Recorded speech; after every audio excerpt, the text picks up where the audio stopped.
रसूलुल्लाह के घर मेहमान आते थे तो हुजूर उनके हाथों को खुद धुलाते थे। हुजूर अलैहिस्सलाम ने लोगों के सामने खाना खुद रखा, कभी बकरियों का दूध खुद दुहा, बाजार खुद गए, हत्ता कि अपनी नालैन शरीफ को अगर सदमा पहुंचा, सदमा पहुंचने का मतलब समझिए आप, मैं नहीं कह सकता लेकिन लोग ऐसा कहते हैं कि नालैन टूट गई।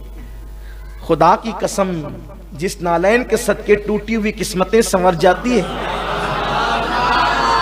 उसको टूटा हुआ किस मुंह से कह दूं। तो इसीलिए जब मैं भी नालैन का जिक्र करता हूं तो कहता हूं कि नालैन को सदमा पहुंचा, मतलब अब आप समझ गए हो।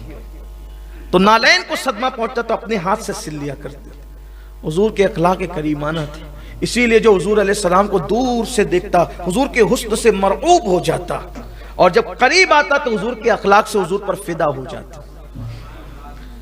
हुजूर अलैहिस्सलाम कभी अपने सहाबा के साथ हंसी भी करते, मजाक भी फरमाते, जैसा कि उनकी शान थी, हंसी मजाक भी फरमाते। अच्छा, हुजूर की एक खास बात थी, यूं तो उनकी हर बात ही खास है।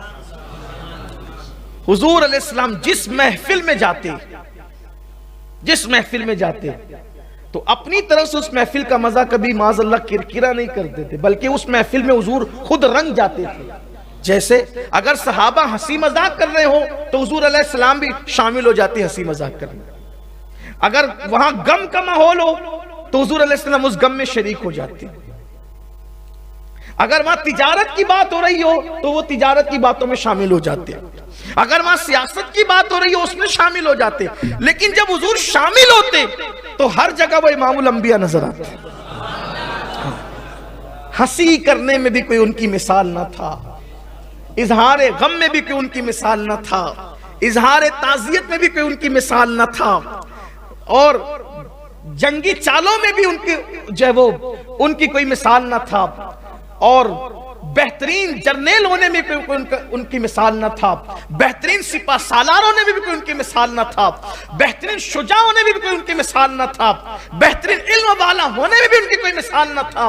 तकवा, परहेजगारी, हिल्म, बुर्दबारी, मईशत, माशरत, समाज, इज़्दिवाजी जिंदगी, वो हर जगह बेमिसाल नजर आते।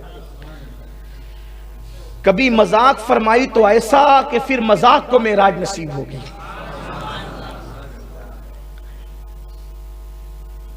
और जिसके साथ की फिर उसने जिंदगी भर याद रखा कि हुजूर ने मेरे साथ मजा फरमाई।